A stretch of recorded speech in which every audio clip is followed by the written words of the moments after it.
Hi guys, Darth Deuces here, back in their Star Wars The Black Series action figure review.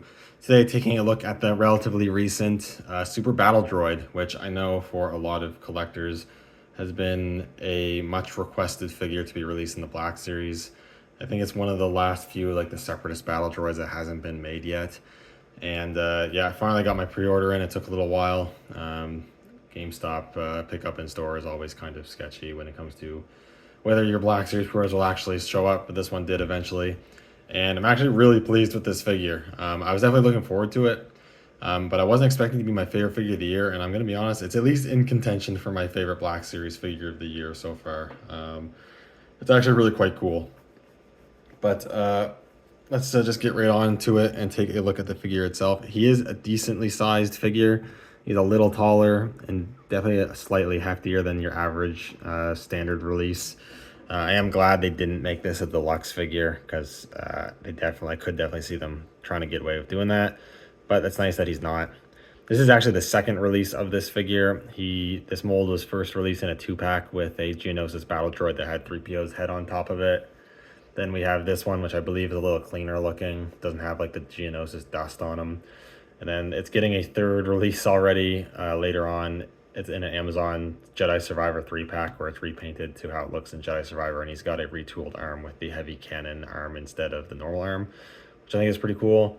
I don't know if I'll get any of those other versions, but all I really cared about was the standard Super Battle Droid. And yeah, he's really nice.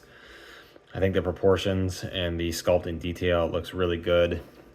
Majority of the figure is a gray plastic, but it is a decently glossy looking plastic, so it does look pretty good for the most part. Obviously, like a more painted like silver would look nice, but still this gets the job done. A little bit of red there, and you got this nice faded blue on the top of the head there, which I do believe is accurate.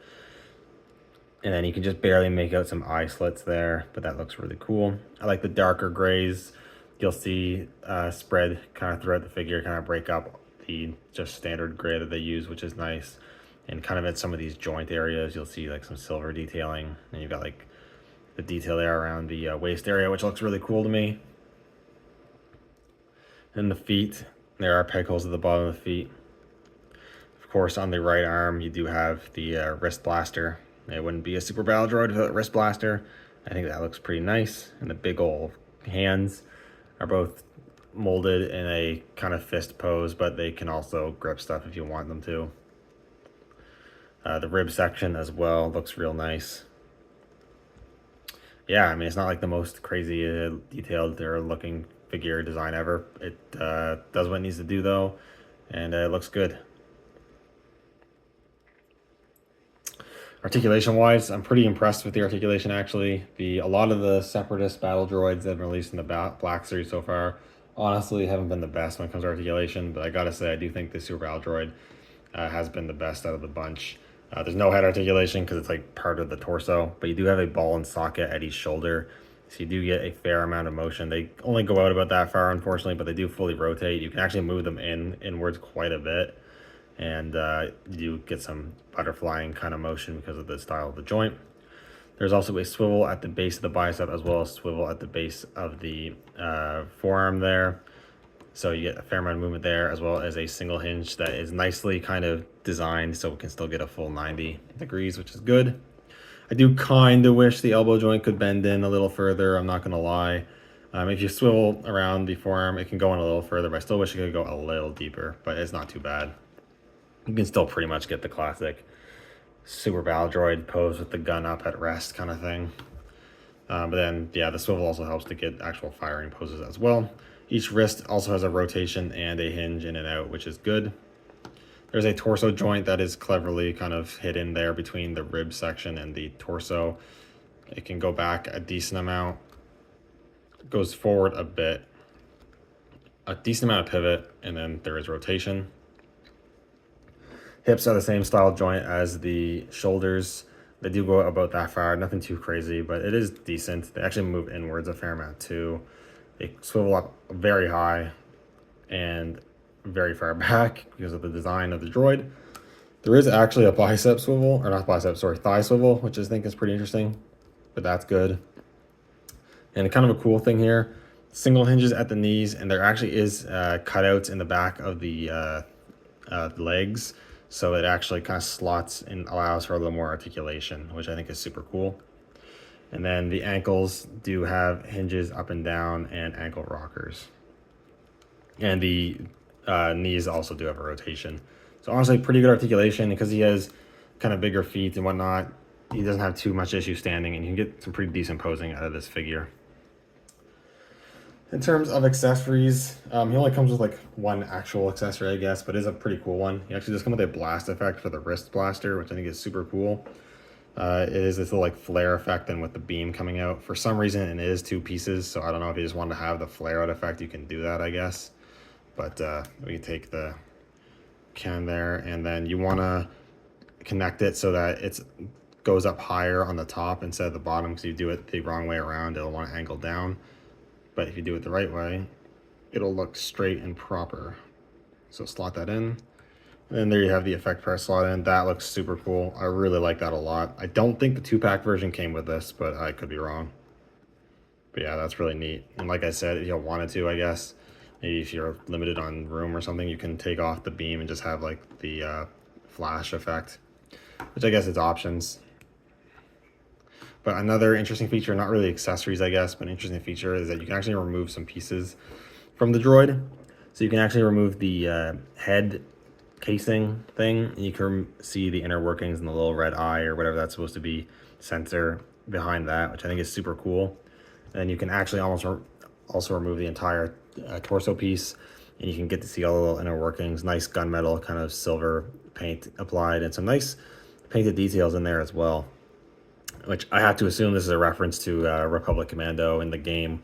When you're fighting the super battle droids, once you do so much damage, you can blow off their torso armor and whatnot, and they look like this. So I think that's a super cool little feature. I really like that a lot. They didn't really have to do that. So that is nice and definitely very appreciated. And they slot back on super easy and stay on. They won't like just fall off, which is nice. But yeah, I guess lastly, just to do some comparisons, I suppose. So I guess first with some other Black Series figures. Yeah, I think the only Separatist droid, like unique droid I don't have is the Droidica. I haven't gotten the deluxe figure yet. I actually don't know if I'm even going to get that figure. One, it seems like it's actually kind of been tough for me to track down. I didn't get a pre-order in, and I haven't found it anywhere yet. Also, I don't actually have the room to display it, so that also kind of makes me, I'm not super in a rush to get it or anything. Might wait to see if I can get it on sale or something. But here's the standard battle droid from, I don't even know when this figure first came out. It got re-released recently with that Clone Trooper 2-pack. And they look pretty good together. I do feel like the Super Battle Droid maybe should be a little bigger, maybe. Slightly bigger, maybe slightly taller. I don't know. I think they're pretty close though, actually, so I don't think it's that big a deal. But the Super Battle Droid is a much funner figure than the standard Battle Droid. I know this isn't the easiest design to make articulation for, but it's just not, it's not a bad figure. I don't hate it or anything. It's just not one of the Black Series best, that's for sure. Then another kind of more recent droid figure here is the Magna Guard, which is unfortunately such a jank figure. It looks good, but it's got like this, you can even tell the leg on mine's warped, and articulation's just okay, and it's just so janky. The shoulder pads come off, it doesn't stand well. It is so unfortunate that the Magna Guard is as janky as it is, but you can see there, the Super Battle Droid again, a bit taller, a bit bulkier. I definitely think the Super Battle Droid should be bulkier than the Magna Guard, but I'm actually not sure if it should be taller. I feel like the Magna Guard is a little underscaled. I'm not sure though. But still, cool that we have these. They look pretty good. Then for an opponent, here is the recent Phase 2 Clone Trooper. And you can see that the Super Battle Droid is significantly taller and bulkier than a standard 6-inch Black Series figure, but I think this scales pretty well for the most part. Again, I feel like maybe it should be slightly bigger, but it's pretty good.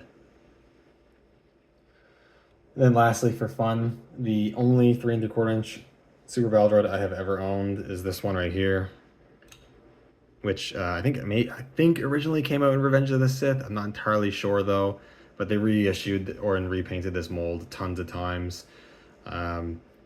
It's actually not a bad figure. I can't remember if I've ever reviewed it before. It's cool because it actually had this blast. This one also had a wrist blaster blast effect, which is fairly rare for 3 3/4-inch. And he also had the interchangeable arm cannon feature, which I think was super cool. Just as this figure has like barely any articulation. It's literally 4 POA. You can only swivel the hips and the shoulders. It's basically pre-posed. But I have 2 of these, and I think they're still, like, just for like display pieces, have a Super Battle Droid on your shelf, or for diorama purposes, these are still kind of cool. But they have really flimsy legs. They don't stand very well, so he is on a stand. But it just makes me appreciate the new Super Battle Droid even more, because I can actually pose this one and have fun with it a bit more. But yeah, overall, I think this is a really good figure. I think if you collect Black Series, I mean, especially if you're a prequels fan, a fan of collecting droids, I think this is a must-have for sure. Even if you're honestly not maybe the biggest prequel fan, or Clone Wars fan or whatever, I think I'd honestly still recommend picking this figure up if you can find it. Maybe even if you can get it on sale or something. Although I think it's worth I do think this is actually worth the full retail price. It is just a super cool droid figure. As you can see, it poses pretty well. The effect piece accessory is super awesome. Having the removable armor bits is a nice bonus. Yeah, they just really did a really good job. And it's definitely one of my favorite Black Series figures of the year, if not my absolute favorite. I'm still not sure yet. But that is pretty much it for this video. Yeah, overall to recommend from me. So thank you guys so much for watching. Let me know what you think down in the comments below, and I'll see you all in the next video. May the Force be with you.